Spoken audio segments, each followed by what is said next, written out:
오늘 말씀도 굉장히 잘 알려져 있는 그런 말씀입니다. 믿음과 또 믿음에 따른 행함, 이 두 가지를 강조하고 있는 그런 본문의 말씀이라고 저희가 알고 있어요.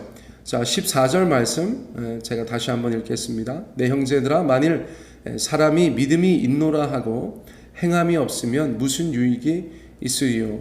그 믿음이 능히 자기를 구원하겠느냐? 이렇게 말씀하고 있는데, 주의 형제 야고보가 우리 하나님 안에서 성도들에게 두 가지 질문을 던지고 있습니다. 첫 번째 질문은 믿음이 있다고 하고 그 믿음에 따른 행함이 없으면 유익이 있느냐, 있습니까? 그렇게 질문을 했습니다. 이 대답은 긍정보다는 부정의 답을 전제로 하는 것이죠.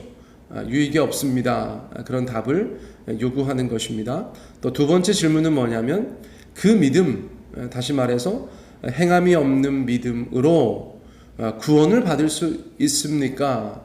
그렇게 질문한 것이에요. 사실 저희가 그동안은 그냥 말씀을 읽기만 했다면 미처 발견하지 못했을 그런 중요한 질문이 두 가지가 연속되고 있는 것입니다. 자, 두 번째 질문도 마찬가지죠. 행함이 없는 믿음으로 구원을 받을 수 있습니까? 답은 아니요 라는 것을 염두에 둔 그런 질문이라고 할 수가 있습니다. 우리 사랑하는 성도 여러분, 제가 여러분 가운데 이 말씀을 가지고 질문 드려 보겠습니다. 한번 답해 보시면 좋겠습니다. 특별히 자신의 믿음을 한번 생각해 보시면서 답을 하신다면 더 좋을 것 같습니다. 믿음이 있다고 하고 행함이 없으면 유익이 있겠습니까? 네, 답을 하셨는 줄 압니다. 또 그 믿음으로 구원을 받을 수 있겠습니까? 역시나 답을 하셨는 줄 믿습니다. 자, 그러므로 야고보서에서 이러한 질문을 저희 가운데 던지는 것은 말로만 하는 신앙의 고백, 말로만 하는 믿음의 고백은 진정한 믿음의 증거는 될 수 없다, 그렇게 말씀하고 있는 것이에요. 자, 성경에서 말하는 믿음은 머리를 지나서 입술로, 그리고 가슴을 통해 손과 발로 실천되어져야 하는 어떤 것으로 그렇게 저희가 이해할 수가 있습니다. 자, 우리가 믿음 생활을 하고 있다고 하면서 만약 결과적으로 유익이 없는 믿음, 또 구원에 이르지 못하게 하는 믿음에만 머물러 있게 된다면 그것만큼 안타까운 일은 없을 것이에요. 그러므로 주의 형제 야고보는 지금 우리의 믿음이 그저 입술로만의 고백이 아니라 진정한 믿음으로서 삶의 변화, 또 삶의 실천까지 나아가는 그런 참된 믿음이어야 한다는 것을 강조하고 있어요. 자, 그러면서 예를 들어서 말해주고 있습니다. 15절 말씀에 보면, 또 16절 말씀에 이어서 보면 이렇게 이야기하고 있죠. 만일 형제나 자매가 헐벗고 일용할 양식이 없는데 너희 중에 누구든지 그에게 이르되 평안히 가라, 덥게 하라, 배부르게 하라 하며 그 몸에 쓸 것을 주지 아니하면 무슨 유익이 있으리요. 자, 어떤 상황인지 아시겠지요? 15절 16절은 행함이 없는 믿음을 비유적으로 예를 통하여서 저희 가운데 구체적으로 보여주고 있습니다. 자, 이 구절에 등장하는 형제나 자매는 어떤 상태냐면 헐벗고 일용할 양식이 없는 상태입니다. 그러므로 이 지체는 추위와 배고픔에 시달리고 있다고 할 수가 있어요. 만일 이런 사람에게 말로만 돕고 그 사람의 필요를 직접 채워주지 않으면 그런 믿음은 무익하다는 것을 말씀해 주고 있어요. 그런 믿음이라고 하면 우리에게 구원을 줄 만한 참된 믿음이 아닐 수 있다는 것을 말씀해 주고 있어요. 자, 그러므로 야고보서에서 말하는 믿음은 행함이 있는 믿음, 그것을 말해주고 있습니다. 행함이 있는 믿음. 자, 17절 말씀에서 보면 이것에 대해서 더 선언적으로 이야기하고 있는 것을 볼 수가 있습니다. 17절 말씀, 이와 같이 행함이 없는 믿음은 그 자체가 죽은 것이라. 행함이 없는 믿음은 그 자체가 죽은 것이다 라고 말씀하고 있어요. 야고보 사도의 선언이라고까지 말씀드릴 수가 있죠. 자, 그런데 보세요. 살아있지 않기에 어떠한 생명의 징후도 없고 그 믿음에 따른 열매도 있을 수가 없는 것입니다. 자, 저희가 죽어있는 생명에게 무엇을 기대할 수는 없지 않습니까? 그러므로 먼저는 우리가 믿음이 살아있는 그런 신자여야 한다는 것을 생각할 수가 있어요. 자, 행함 이전에 신자로서의 생존 여부가 가장 중요하다고 할 수 있겠습니다. 자, 우리의 신앙은 살아있는가? 나는 살아있는 그리스도인인가? 이것을 야고보서는 계속해서 우리 가운데 도전하고 있다고 볼 수가 있습니다. 자, 그리고 살아있는 신자라면 마땅히 행함이 있는 믿음을 늘 마음에 두어야 한다는 것입니다. 자, 그러한 내용은 다른 신약 성서에서도 강조되어지고 있어요.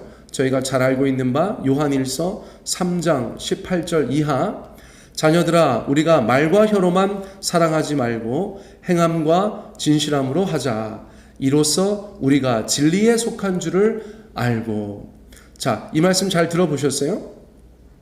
말과 혀의 믿음에서 나아가 행함과 진실함으로 보여줄 수 있는 믿음이 더 나은 것이다 라는 것을 저희가 다시 한번 확인하게 되는 것입니다. 자, 그리고 더 중요한 것은 뭐냐면 말과 혀로만 고백하는 것, 그것이 아니고 행함과 진실함으로 보여줄 수 있는 것, 그것이야말로 우리가 진리에 속한 줄을 알게 하는 증거다라고 요한 1서에서도 말씀하고 있다는 것입니다. 자, 우리의 믿음, 그냥 저 믿어요, 하나님의 말씀에 순종하기 원합니다, 할렐루야, 우리가 하나님의 말씀대로 살기 원합니다, 이렇게까지만 하면 믿음이 아니라는 것입니다. 더 나아가서 우리가 그렇게 고백한 대로, 그렇게 믿는 대로, 하나님께서 말씀하신 대로 실천할 수 있는, 순종할 수 있는, 보여질 수 있는 그런 믿음이 참된 믿음이라는 것을 야고보서에서는 계속해서 말씀해주고 있어요. 자, 18절 19절 말씀 한번 읽어봅니다. 어떤 사람은 말하기를 너는 믿음이 있고 나는 행함이 있으니 행함이 없는 내 믿음을 내게 보이라. 나는 행함으로 내 믿음을 내게 보이리라 하리라. 내가 하나님은 한 분이신 줄을 믿느냐? 잘하는도다. 귀신들도 믿고 떠느니라. 자, 이것은 어떤 말입니까? 이거는 설명이 없으면 이해하기가 좀 어려운 그런 구절이라고 할 수가 있어요. 자, 먼저 주의 형제 야고보는 가상의 상대, 가상의 대화자를 등장시킵니다. 자, 어떤 사람이 말했다.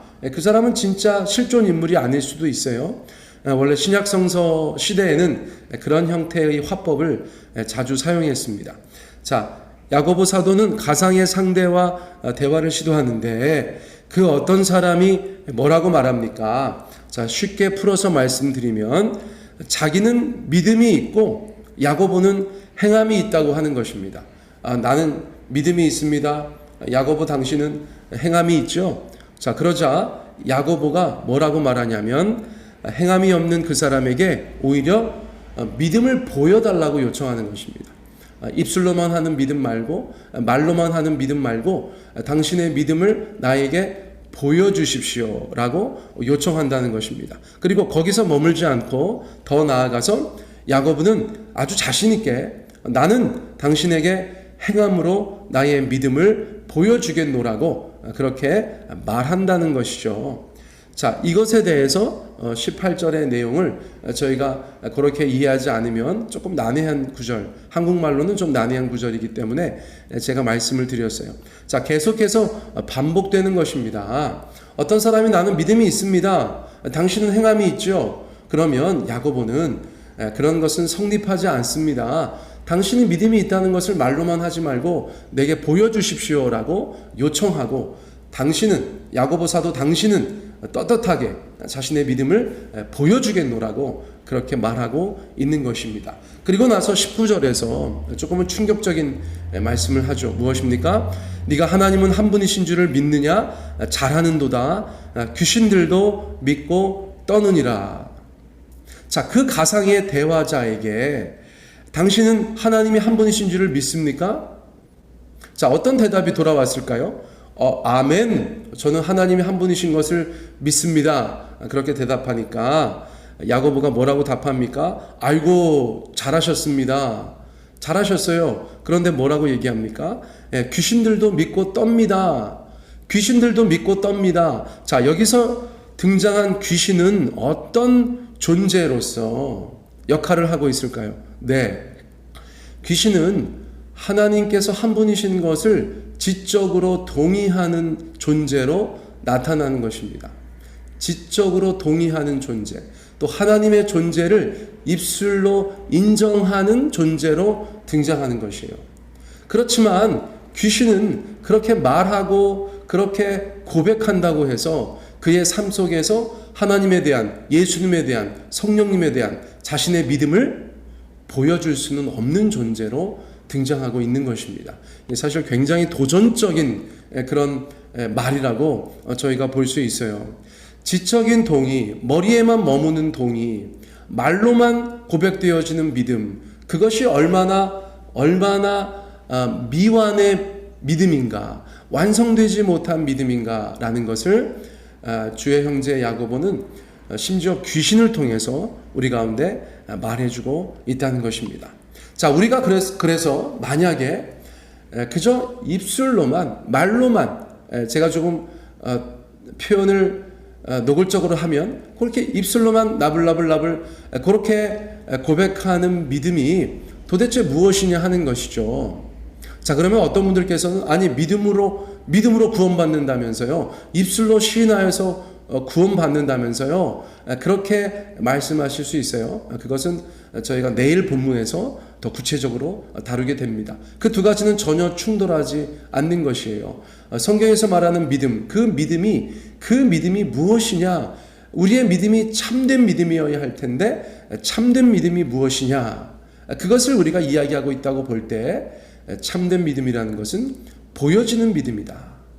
우리가 정말 믿음이 있다면 어떻게 보여지지 않겠는가? 어떻게 실천되고 순종되어지지 않겠는가? 성경은 우리 가운데 그것을 말씀해주고 있다는 것입니다. 사랑하는 성도 여러분, 계속해서 이것에 대해서 저희가 강조하겠지만 여러분, 우리의 믿음이 그저 입술에만 머무는 믿음이 아니길 원합니다. 우리의 믿음이 하나님과 사람들 앞에서 보여질 수 있는 살아있는 믿음, 열매 맺는 믿음, 그런 믿음이 되시기를 예수님의 이름으로 축복합니다.